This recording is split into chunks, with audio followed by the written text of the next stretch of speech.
Hi friend, চলে এলাম একটি নতুন মিনি ব্লগ নিয়ে। জানো তো বন্ধুরা, আমার কোনো নিজের ননদ নেই, কিন্তু ওই মাসি শাশুড়ির মেয়ে, মামা শ্বশুরের মেয়ে, এইভাবেই আমার অনেক ননদ আছে। তো যাই হোক, হঠাৎ করেই আমার একজন মাসি শাশুড়ির মেয়ে, ও আমার ননদ হয়, ও আসবে বলে আমার বর ফোন করেও বলল। প্রথমে কিন্তু বিশ্বাসই করেছিলাম না, তো তারপরে যখন বাড়িতে এলো তখন আমার খুব ভালো লাগলো। তো আমার শরীরটা খুব একটা ভালো ছিল না, তাই দেখো বর আমার হাতে হাতে সব কিছু কাজ করে দিচ্ছিল।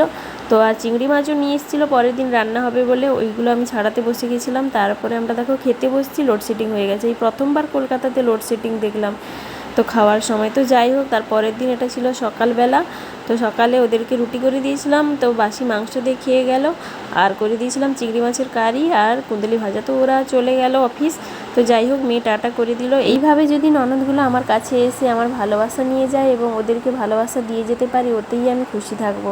তো বন্ধুরা, আমার ভিডিওটি কেমন লাগলো